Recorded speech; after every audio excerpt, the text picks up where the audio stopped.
Buenas tardes aquí en Lima, buenas noches en España.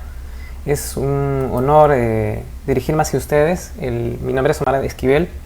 El día de hoy, gracias al auspicio de la Asociación de Americanistas de Cataluña, les voy a mostrar o compartir con ustedes el adelanto de, o más bien dicho, un breve resumen acerca de un trabajo de investigación que realizamos, concretamos en el año 2019 y que lo hemos publicado también ese año, y que por cuestiones de la actual situación no se ha podido difundir del todo, ¿no? Por el contexto de enfermedad sanitaria que estamos viviendo globalmente. Mi exposición el día de hoy titula Las obras de Marcelo Cabello, 1773-1842, grabador afrodescendiente del Virreinato y la República del Perú.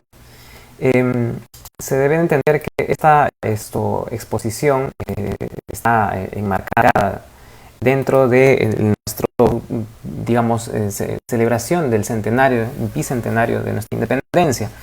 Desde hace algunos años en la Universidad San Marcos hemos trabajado distintos temas abocados a la historia de una manera revisionista, si se quiere, la historia concerniente a los episodios concernientes a esta época. Necesito, por favor, ya, perfecto, ahora sí se puede visualizar el PowerPoint. Entonces, pues podemos comenzar, ¿no? Esta exposición se va a dividir en dos partes. ¿Por qué Marcelo Cabello? ¿Por qué hemos seleccionado la obra de Marcelo Cabello? Y lo segundo es cuál fue su derrotero artístico, que digamos es la esencia de esta exposición.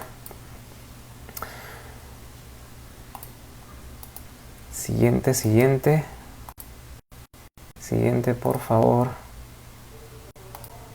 Ya. El rescate de la obra de Marcelo Cabello se debe a que, digamos, al menos el siglo pasado ha habido un intento de redescubrir muchas figuras que han pasado probablemente inadvertidas en la historiografía. Pensemos, por ejemplo, en 1908, cómo Guamán Poma de Ayala era completamente desconocido hasta que el investigador Richard Pichman hizo por primera vez un hallazgo y desde un boletín en la Real Society of Göttingen se descubrió, se conocía por fin el manuscrito de la Nueva Crónica. Por otra parte, también en este siglo, también en 1975, el doctor Pablo Macera, por ejemplo, que recientemente fallecido, él hizo una investigación acerca de Tadeo Escalante y sobre todo a los pintores denominados pintores primitivos del siglo XVIII-XIX del Cusco. Por otra parte, en este mismo siglo, también en la década del 80, se dio, digamos, una reinterpretación, relectura a las obras de José Gil de Castro, el pintor mulato.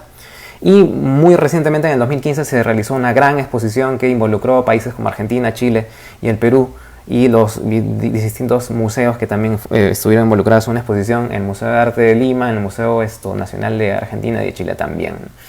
Se revaloró la obra de José Gil de Castro como el principal retratista de los libertadores.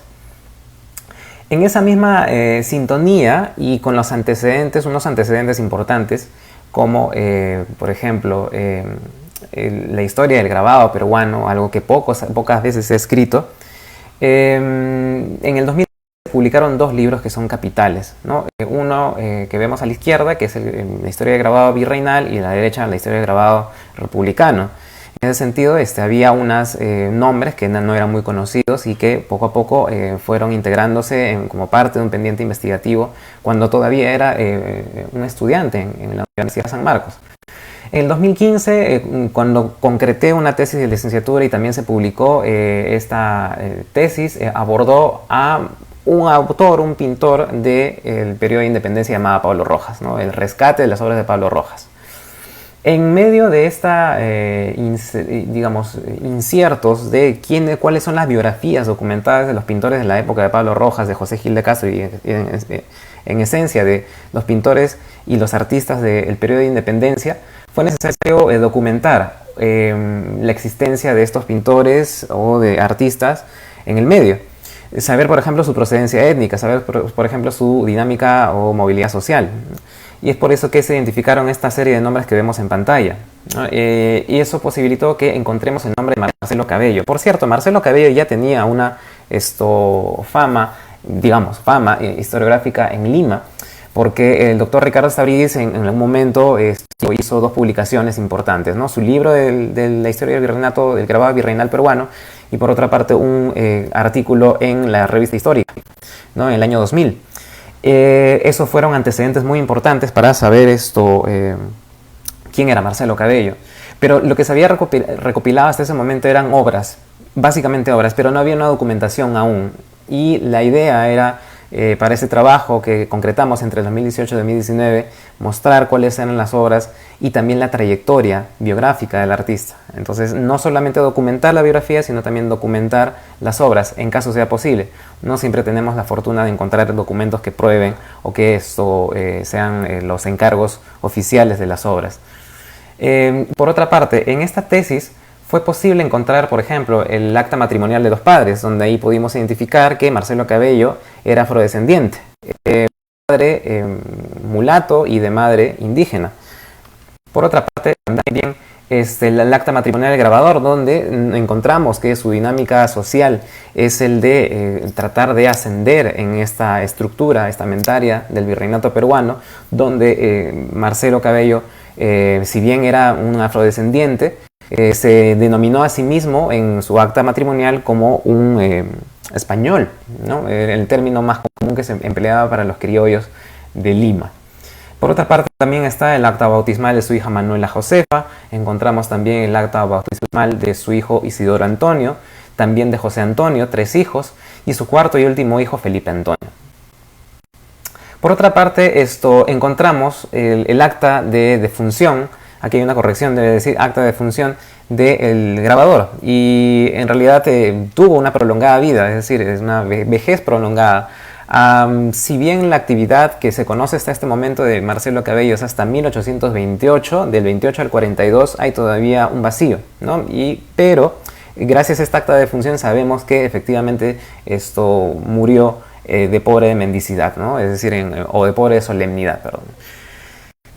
Después, en el 2016-17 realizamos una compilación de las obras de Cabello y las hicimos una exposición. Esta exposición quedó como pendiente de un catálogo. Y ese catálogo, conforme transcurrió el tiempo, se convirtió no solo en un catálogo razonado, sino también un catálogo analítico de sobre cada una de estas obras y también, sobre todo, del estudio preliminar historiográfico de la biografía, trayectorias de Marcelo Cabello.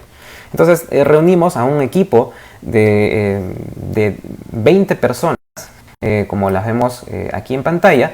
Esta es la iglesia donde fue enterrado Marcelo Cabello en su momento, la iglesia de San Sebastián. Y estas 20 personas, entre las cuales me incluyo como el director de ese proyecto, pudimos resolver esta publicación, ¿no? Que se lanzó el año pasado como titulada Marcelo Cabello, maestro grabador limeño. Este trabajo reunió 40 obras documentadas. Eso fue lo más importante, quizás. Los 34 artículos que componen este libro, 33 como manera de entradas del catálogo razonado y analítico, y uno adicional que es un estudio preliminar mucho, digamos, amplio en el sentido de escribir la trayectoria del mismo grabador. Y por otra parte, 20 redactores que ya lo había mencionado. Aquí tenemos los nombres de quienes redactaron, quienes formaron parte de ese proyecto, a quienes con mucha gratitud expreso esa retribución, ¿no? Bien. Por otra parte, el testamento de la madre. Encontramos también, ya en el proyecto del año 2018, encontramos el testamento de la madre, donde pudimos identificar que Marcelo Cabello fue adoptado, ¿no? Y ahí nos topamos con una dificultad, porque nosotros, habiendo creído de que era afrodescendiente, de que era hijo de una indígena como Petronila de la Llave, su madre, y Doroteo Cabello, su padre, que era un cuarterón, tuvimos esta sorpresa. Entonces, ¿era mestizo, afrodescendiente o qué era, ¿no? Entonces empezamos con esa dificultad, pero a la vez este desafío, ¿no? Muy interesante. Y lo que sí pudimos certificar es que con grandes indicios que vamos a exponer ahorita, sí tenemos claro que fue un afrodescendiente, ¿no? Por coherencias de los datos que vamos a mostrar. Por ejemplo, en el matrimonio del abuelo se sabe que Guillermo Cabello, papá de Doroteo, era también cuarterón, y a la vez que era cuarterón, era también platero.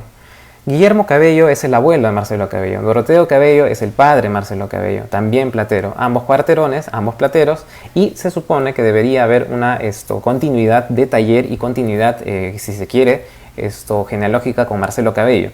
Pero aparentemente el dato que nos ofrece la misma madre es que el hijo fue adoptado. Pero ¿qué identidad étnica podría haber tenido Marcelo Cabello? Eso, los indicios que vamos a mostrar aquí nos indican de que es con alta probabilidad que sea un afrodescendiente, ¿no?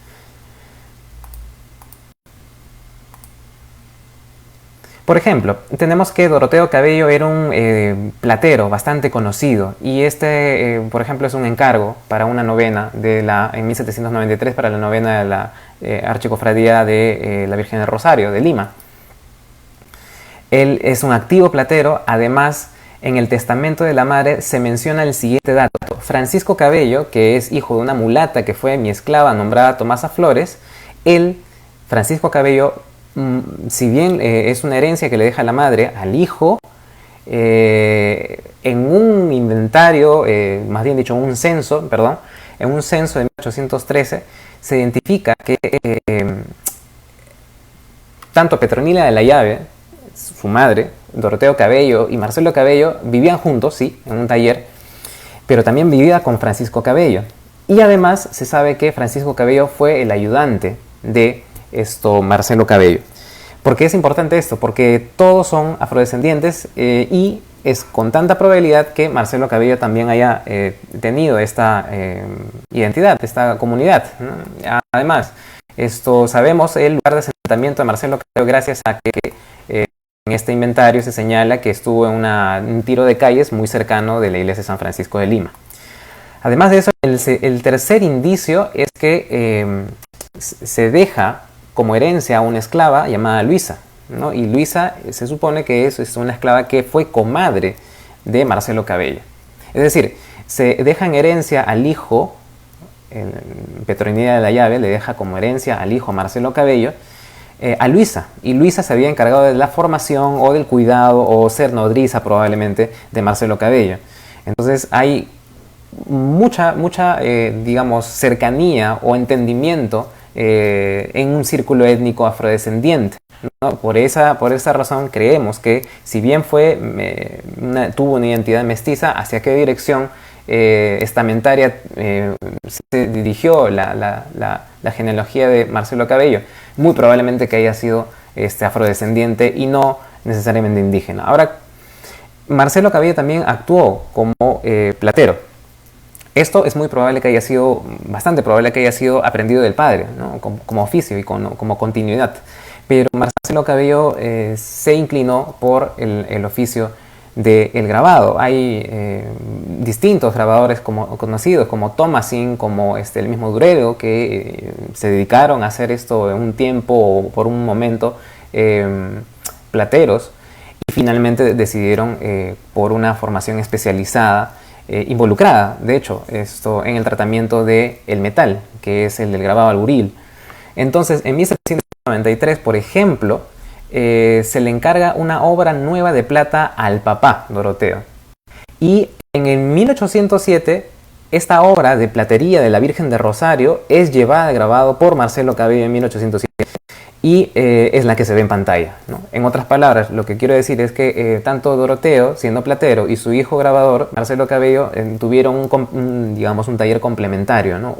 Dentro de un contexto celebratorio de las cofradías que abundaban, sobre todo en Lima, en el proceso de independencia, proceso también en el epílogo virreinal. Bien, entonces, sí, hay claros indicios de que Marcelo Cabello fue un mestizo, afrodescendiente y platero. La mejor prueba de que Marcelo Cabello fue un platero es esta medalla que tenemos en pantalla. Esta medalla fue hecha en 1923 para conmemorar el restablecimiento del Congreso que había sido disuelto arbitrariamente por Ribagüero. Eso lo vamos a ver quizás en un instante. Y claro, no es exactamente un grabado, implica un trabajo de fundición, implica un trabajo numismático también, ¿no? Entonces, ya tenemos una idea de por qué Marcelo Cabello, dentro de qué contexto está este estudio historiográfico. Ahora, quién fue también a partir de los alcances que hemos logrado antes de la publicación del libro de Marcelo Cabello y después de la publicación del libro de Cabello. Y ahora toca abordar brevemente acerca de su derrotero artístico, es decir, su trayectoria. La primera obra documentada no es exactamente la que vemos en pantalla, que es la hoja de coca, no más bien una estampa de la Virgen de Rosario, pero no tenemos una imagen que se haya conservado de esa estampa.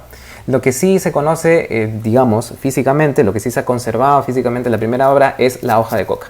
La hoja de coca es una representación desde el punto de vista botánico que lo que intentó fue promocionar o divulgar principalmente las virtudes que tenía esta planta para la jornada de explotación indígena en las minas. Entonces, en un discurso de Hipólito Unanue se publicó el discurso en sí, acompañado también de esta impresión, de este grabado.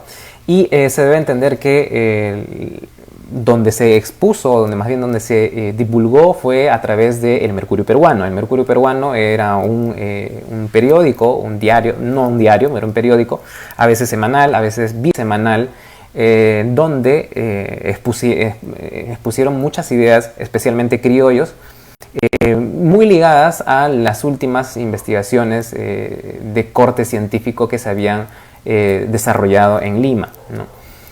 Y una de ellas era justamente a partir de la observación, principalmente era un método más o menos científico, vinculado más con el empirismo. Esto digamos, mostró estas facultades de la hoja de coca. Y lo que vemos es cómo Marcelo Cabello fue elegido entre distintos grabadores. ¿Por qué lo menciono? Porque en el tiraje de 1791 al 95, que aproximadamente son unos 200 ejemplares o un poco más, entre estos ejemplares hay 3 números únicamente de todo este tiraje que tienen un grabado. Uno de ellos fue hecho por José Vázquez, este grabado que vemos en pantalla, y este grabado muestra, por ejemplo, las expediciones que hicieron los franciscanos para llegar a la Amazonía, ¿no? Y no solo eso, sino que es un mapa detallado sobre todo de los ríos, de una serie de cosas, ¿no? Sobre todo de investigación topográfica. No se conocían estos lugares, así que con mucha precisión de detalle José Vázquez hizo grabó este plano, perdón. Y hay un vínculo entre José Vázquez y Marcelo Cabello, porque aparentemente hay una sucesión generacional. Después de la actividad de José Vázquez, esta es otra obra de José Vázquez, un retrato, sucede digamos, en tiempo de actividad Marcelo Cabello, ¿no? Y Marcelo Cabello tiene muchas influencias estilísticas de José Vázquez. Además, José Vázquez se debe entender que, hasta donde se sabe, era un grabador descendiente de españoles. Ahora, José Vázquez es elogiado en una carta denominada la Carta de la Música, ¿no? Una fundación también publicada en Mercurio Peruano, donde se señalaba cuáles eran, digamos, los artistas que tenían mayor peso en el escenario limeño, entre Cristóbal Lozano, entre compositores musicales, y también se incluyó casi como colofón a José Vázquez, ¿no? Es una de las pocas referencias que existen en la historia del grabado peruano en relación a un solo artista, y por eso que tiene un peso bastante importante. Además, se señala que es un maestro en el buril, y es exactamente la técnica que emplea también Marcelo Cabello. Falta documentar, de hecho, que sí, falta documentar el asiento quizás de aprendiz que probablemente tuvo Cabello en el taller de José Vázquez. Pero sí es innegable la afiliación estilística que tienen. Ahora, ¿cómo es el grabado al buril? Bueno, es un alcance muy básico. Es saber que cualquier tipo de grabado está vinculado al trabajo de una matriz, digamos, hecho manufacturado sobre todo, con estos instrumentos. Por ejemplo, los buriles que están arriba, y por lo general este monóculo que servía para hacer la incisión más precisa posible. Las incisiones se realizaban en una plancha, por lo general de cobre o también de bronce, Y finalmente el acabado, una vez que ya estaba acabada la imagen, pues se procedía a realizar la impresión. Y esta es una simulación, por ejemplo, de una impresión. Acá a la izquierda está la matriz y a la derecha está la simulación. ¿Para qué vemos esto? Para saber, digamos, o tener una noción de cuál fue el trabajo de Marcelo Cabello. Un trabajo que implicó mucho detalle, mucho paciencia, ¿no? Y sobre todo un trabajo de miniatura que muy pocas veces ha sido valorado, al menos en el arte peruano. Una de las primeras obras, también, y las más importantes, esta tiene una tónica diferente a la anterior porque es un encargo. La anterior fue un encargo para un discurso intelectual. Esta, de acuerdo al contenido y sobre todo al propósito que el mismo grabador describe en una gran dedicatoria. Hay una gran dedicatoria, una larga dedicatoria, en la cual él señala que es el más humilde y fiel servidor del virrey O'Higgins. Se debe entender que el virrey O'Higgins había sido elegido por sus méritos como capitán general de Chile, ¿no? Al haber sido un pacificador, entre comillas, de distintos indígenas huiliches que habían estado en estado de rebeldía porque se oponían a la expansión hacia el sur de las tropas chilenas, de las tropas realistas. Entonces, cuando digamos, Ambrosio O'Higgins dirigió una campaña para poder recuperar el antiguo pueblo de Osorno, consiguió recuperarlo, consiguió hallarlo. En 1602 había perdido, había sido recuperado por los indígenas huiliches, lo recuperó, se hizo un armisticio, y eso fue uno de los tantos méritos, aparte de ser constructor de caminos reales, muchos caminos reales entre Valdivia y Chiloé, por ejemplo. Eso le valió el mérito de ser nombrado virrey. Por esa razón es que Marcelo Cabello estuvo atento a los méritos de este virrey. Y esto se ve en la imagen, es muy curioso, ¿no? Porque en la imagen se observa, si me permiten, se observan, por ejemplo, las figuras de indígenas que representan simbólicamente a huiliches. No es una exactitud, no con una exactitud etnográfica, desde luego. Aquí unos bandos el bando chileno, realista, y acá a la derecha, por ejemplo, el bando de indígenas. Y aquí en miniatura, casi a la manera de un trabajo topográfico o cartográfico, si se quiere, el pueblo de Valdivia, ¿no? Un esquema de la fortaleza, perdón, de Osorno, que está graficado en una miniatura. Otra cosa también es que esto no es un encargo institucional, no es un encargo pagado, porque él está firmado a título personal. Es decir, él promociona su trabajo, él busca integrarse a una clientela sofisticada en gustos, también privilegiada en su posición, privilegiada en poder. Y eso facilita a que unos años después, bueno, acá tenemos una imagen de una de las caras del soneto que él mismo escribe, y esto es algo bastante particular. No conocemos, por ejemplo, otros artistas virreinales que hayan dedicado, aparte de su trabajo como manufactureros o como artífices visuales, un trabajo literario. Además de eso está esta firma que lo mencioné, ¿no? Está a los pies de vuestra excelencia, su más humilde y criado, Marcelo Cabello, ¿no? Por esa razón consideramos que fue un trabajo ad honorem, ¿no? No pagado. Y eso posibilitó que en 1801 él realice o lo contrate el mismo poder virreinal, el mismo estado virreinal, lo contrate para llevar al grabado esta imagen de el grabador de Galicia, Andrea Baliato. Y aquí nos muestra uno de los tantos trabajos que realizó el virrey O'Higgins para agilizar el comercio entre el Callao y Lima, ¿no? Un poco de detalles, todo el trabajo cartográfico que realizó, digamos, la concepción cartográfica la hizo Baliato, pero la concepción visual la hizo Marcelo Cabello, ¿no? Y fue bastante didáctico en ese sentido, porque nos muestra distintos detalles, como por ejemplo la portada, como por ejemplo los óvalos que componían este camino, ¿no? Vemos por ejemplo un detalle, ¿no? Y este detalle, con la mayor veracidad posible que alcanzó el artista, incluye los detalles como los emblemas. A la izquierda, por ejemplo, está el emblema de Lima, a la derecha está el emblema del Real Tribunal del Consulado, que era el principal o la aduana hoy en día, que regía el comercio con la corona. Y en la parte del medio están los emblemas de el poder real de los Borbones. Por otra parte está esta obra que fue realizada, para conmemorar el crecimiento de los congregados en la congregación, de los hermanos en la congregación de seglares de Nuestra Señora de la O, ¿no? Esto posibilitó a que alcance un nivel no antes visto en el crecimiento de esta feligresía, y tomó como referente Marcelo Cabello una escultura que era la imagen principal de la Virgen de la O. Se sabe que fue encargada en 1807 a Matías Maestro, ¿de acuerdo? Pero hay todavía imprecisiones cuál fue primero, si fue el grabado, si fue la escultura. Es muy probable que haya sido la escultura primero, porque esta es la lógica con la que él trabaja, ¿no? Él se basa en una imagen y la reproduce con la finalidad de crear una verefigie o lo más parecido a un modelo real, y lo divulga a través del grabado. Aquí quiero hacer una reflexión, ¿no?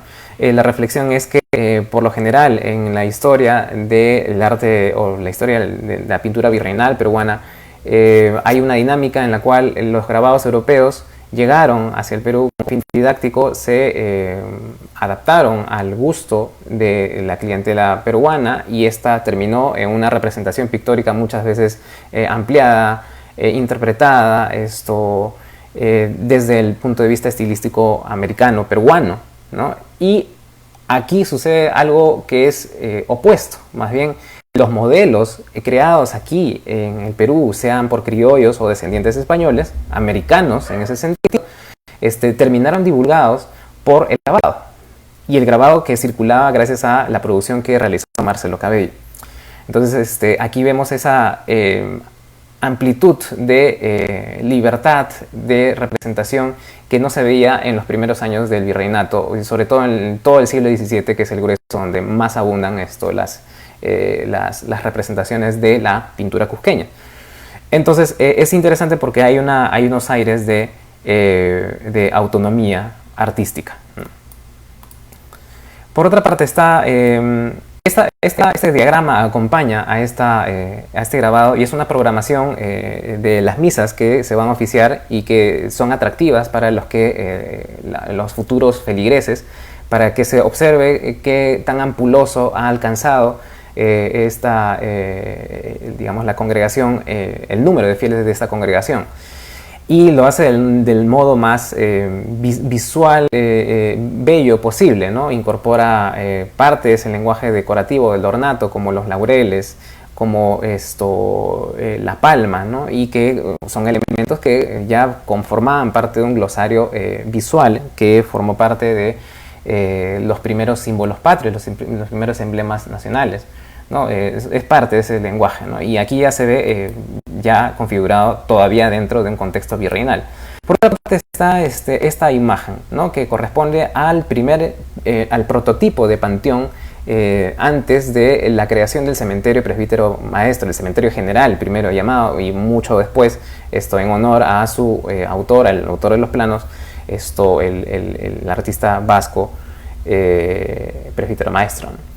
Ahora, aquí lo que vemos es es como Cabello ha representado la vista en plano y la vista en alzado, en proyección incluso, de este panteón, ubicado primero en la iglesia de San Francisco. Se realizó muy, muy cerca de la política que llevó adelante en 1807 y en 1808 Fernando Abascal, en ese momento era virrey. Aquí vemos un retrato que hizo Pedro Díaz, un pintor muy conocido, y acá a la mano derecha vemos en ese mismo retrato otro detalle donde están ubicados los planos de, digamos, las obras bandera de su gobierno, ¿no? Y una de esas digamos, obras representativas de este gobierno fue exactamente el panteón, ¿no? Entonces, en ese espíritu de políticas sanitarias, hoy creo que sabemos mucho más el valor que tienen las políticas sanitarias por el contexto.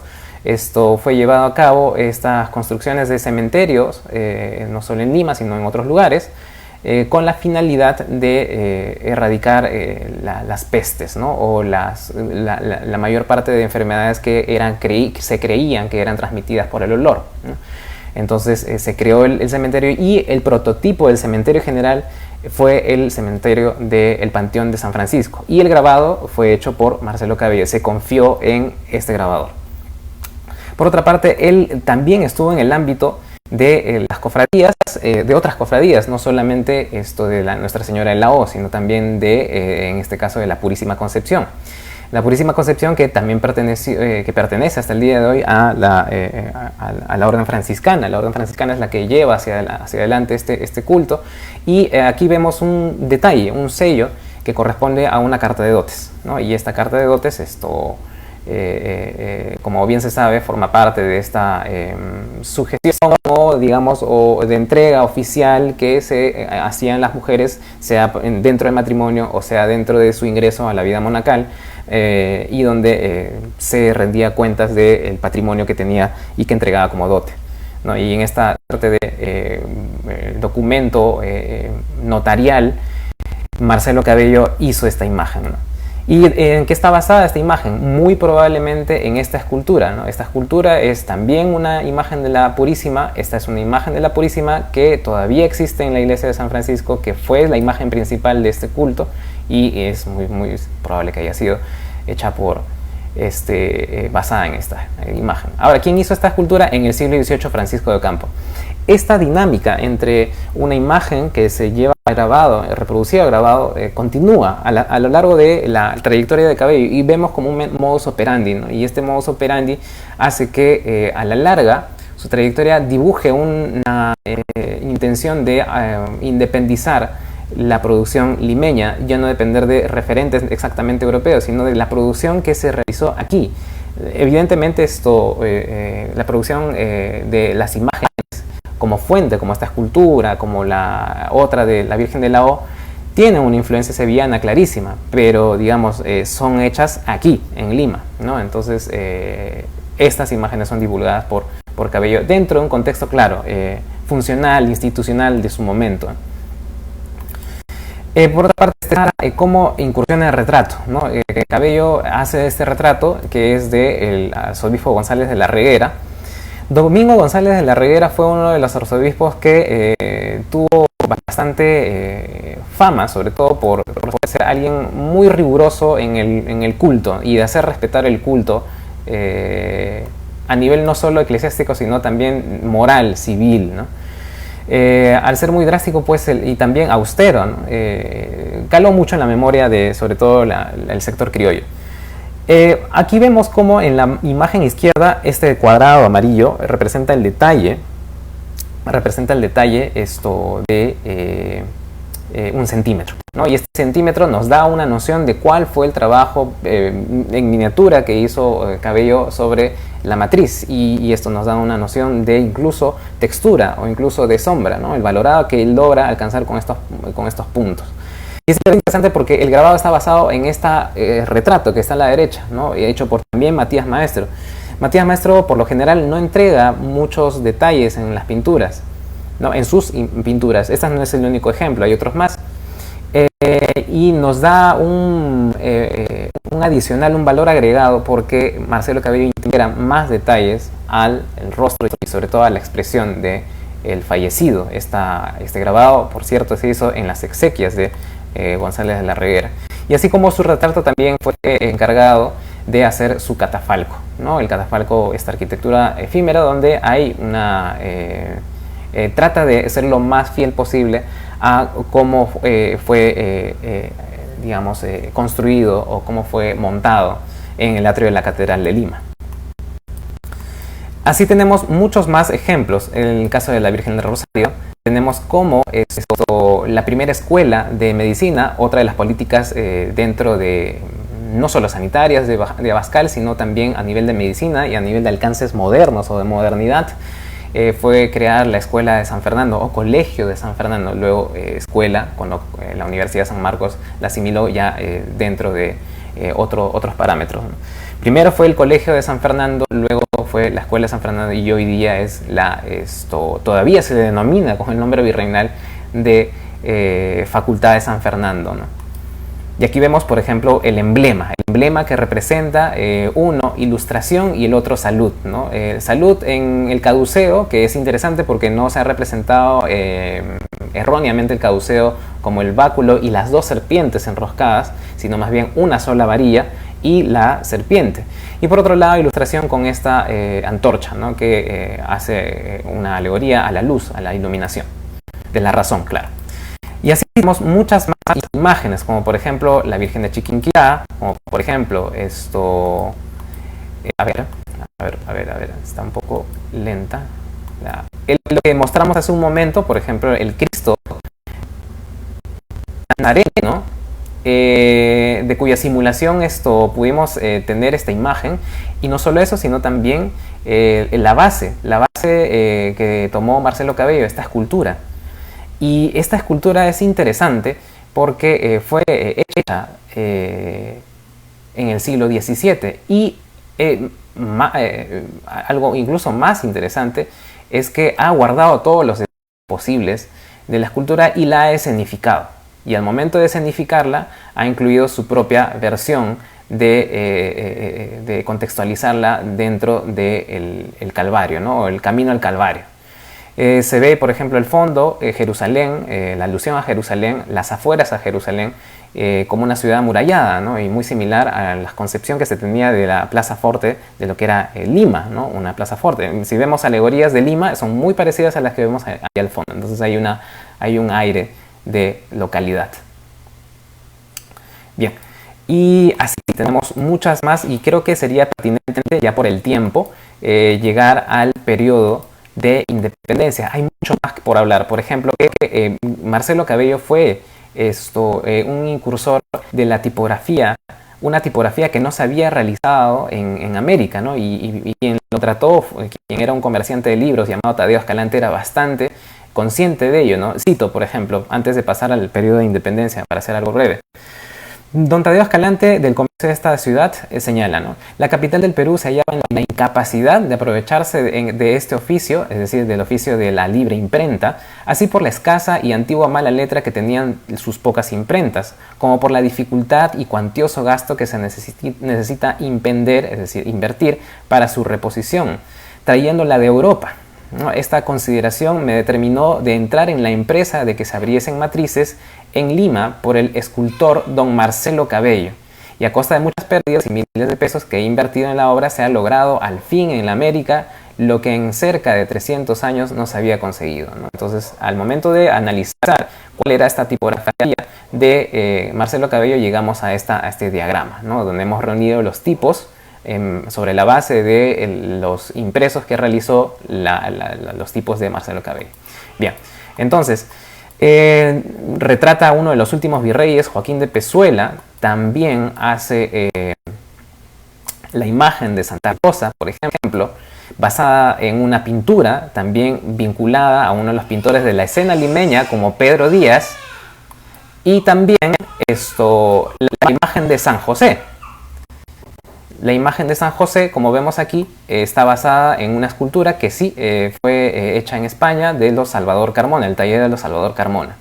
Por otra parte, está las imágenes del Real Tribunal de Consulado y también las temas del Colegio de Abogados de Lima. Y finalmente llegamos a cómo, y creo que voy a retroceder estas imágenes del Real Colegio de Abogados, porque aquí nos da un síntoma de cómo el emblema del Colegio de Abogados varía en relación al periodo digamos, de gobierno. Primero el virreinal, creado en 1808 este colegio, y vemos una corona, ¿no? Que hace alusión obviamente a la metrópoli, y por otra parte a la derecha vemos el sol, que hace una alusión a la alegoría de los incas o al incásico, o si quieren al incaísmo lírico que estaba en boga en los discursos de los libertadores. Claro, en el periodo independiente cambia este emblema, ¿no? Y vemos también cómo contratan a Marcelo Cabello para que él pueda validar los documentos, es decir, para que su obra de grabado valide los documentos oficiales de circulación del nuevo sistema del protectorado. Primero protectorado y luego el gobierno republicano, el sistema republicano. En esos, digamos, debates y en esas disputas por cuál iba a ser el sistema de gobierno del Perú,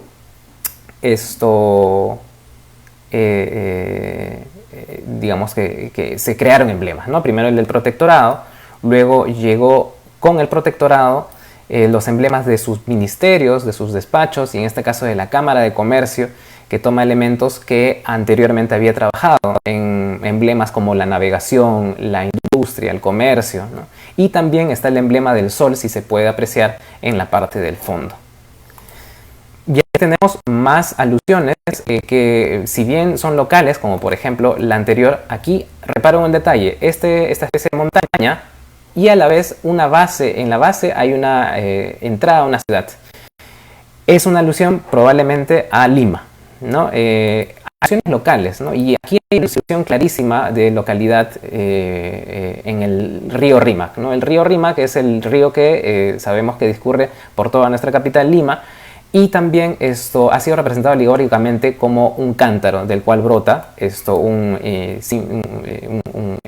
cauce sin fin, ¿no? Un cántaro con un derrame sin fin de aguas cristalinas, ¿no? Y desde 1748 se conocía que este emblema era muy representativo de lo que es el Rímac, ¿no? Es decir, un cántaro y del cual se vierte aguas, ¿no? También está estas medallas que mencionamos hace un momento que hace alusión a cómo se recuperó la soberanía nacional gracias a la reposición del Congreso, ¿no? Se sabe que fue tildado en un momento Ribagüero, el primer presidente oficial, digamos, constitucional del Perú, y al momento de disolver se tomó como arbitrario, se tomó como una ofensa. Y una vez recuperado por Torre Tagle, que era digamos, quien debería de haber asumido la presidencia en su momento, Torre Tagle, es representado aquí como aquel, digamos, representativo de la patria, ¿no? Y que la está salvando y que la está recogiendo del suelo, ¿no? Y le está indicando el trono y su lugar correspondiente en la política o en el poder nacional naciente. Y así tenemos estas imágenes, ¿verdad? Otra más es que hace los emblemas de los escudos nacionales, ¿no? Por ejemplo, el emblema del escudo republicano, ¿no? Que había sido pintado por primera vez por Francisco Javier Cortés y que a la par llevado al grabado, el primero que lo hace es Marcelo Cabello. También hace planos, ¿no? Por ejemplo, ocurrió un eclipse en 1825 y él hace la reproducción del plano que hizo Gregorio Pérez, y donde el mismo Marcelo Cabello incluye un pequeño soneto, unos pequeños versos de en elogio a Bolívar, ¿no? Y él incluso señala que Gregorio Paredes incluso señala que el autor de este verso es un amigo de las musas y amigo mío, ¿no? Es decir, se refería a Marcelo Cabello. Y aquí tenemos también los sellos que había mencionado, donde están las dos variantes, un modelo A y un modelo B del escudo nacional. Entonces todo indica que Cabello desarrolló principalmente su carrera en los años finales del periodo virreinal. A través de distintos documentos pudimos certificar que Cabello ostentaba una posición medianamente acomodada, pero a la larga, con los embates de la guerra de independencia, hizo que su patrimonio disminuyera a tal punto que fue enterrado de pobre de solemnidad. Ahora, ya para concluir, hay un documento que, digamos, es un registro cívico, un censo cívico de 1837. En 1837 se había realizado un padrón de los ciudadanos de Lima y uno de ellos se señaló como Manuel Cabello, ¿no? Pero ¿qué pasa? Cuando observamos los datos de este Manuel Cabello, son exactamente los mismos de Marcelo Cabello. Y sucede que siempre ha habido equívocos en los documentos. Es más, en la Gaceta, un diario oficial, el diario oficial del sistema, tanto virreinal y republicano, en la Gaceta se le ha inscrito muchas veces como Manuel, como Marcelo. No es un segundo nombre, muy probable que sea un error tipográfico y muy común. Y resulta que este Manuel Cabello está registrado en la parroquia o cerca de la parroquia de San Sebastián, donde mencionamos que había sido enterrado. Estaba viviendo viudo, y a la vez que viudo, no tenía capital, no tenía tantos ganancias, ¿no? o patrimonio. Y es un pequeño documento que probablemente haga alusión a unos momentos o unos años previos a su fallecimiento, en donde probablemente por una cuestión de aislamiento, probablemente también por una cuestión de ceguera, porque se debe tener en cuenta que uno de los padecimientos entre los grabadores es el de, al menos de esta época, o ya no, ahora, es el de haber quedado con una ceguera severa, porque se trabajaba con monóculos, se trabajaba con un sobreesfuerzo de la visión. Entonces es muy probable que haya sucedido eso con Cabello y que haya tenido una dificultad enorme para continuar con su actividad. Una de las últimas obras, y creo la más relevante, es aquella que se vinculó en 1827 con una cofradía indígena, el señor de Huamantanga. Betzalí Curi, que es la investigadora una investigadora que se acopló también al equipo, ya tenía un estudio previo bastante amplio sobre el señor de Huamantanga y había descubierto que efectivamente en las distintas disputas entre españoles e indígenas por tener la potestad sobre esta cofradía, los indígenas fueron los que tuvieron esa posibilidad de continuar con el culto y ser los que predominen o manden en el culto del señor de Huamantanga. No solo eso, sino también que Marcelo Cabello se asentó en el barrio de San Lázaro, un barrio que siempre ha sido caracterizado por tener una población afrodescendiente, mestiza, y este culto al Cristo de Huamantanga también se situaba en el barrio de San Lázaro. Entonces vemos cómo Marcelo Cabello ha articulado desde el inicio de su carrera una red de clientes que ha hecho posible que esto tenga una fructífera carrera. Pero a la larga los problemas de la independencia, los problemas económicos especialmente, hicieron que hayan deudas, exista más gastos que ingresos, ¿no? Y bueno, esa es una reflexión a partir de, digamos, la trayectoria de Marcelo Cabello y sobre todo de su necesidad de formar parte de la sociedad criolla, a pesar de haber tenido una ascendencia étnica más afiliada a sectores populares, considerados como populares, o sectores bajos, ¿no? Eso es. Estoy muy agradecido a quienes tuvieron la enorme gentileza de haber aceptado esta charla, esta conferencia, y bueno, no sé si existe algún tipo de consultas o si haya lugar a consultas. Si no es así, yo daría por terminado esta conversación ya de una vez, ¿no?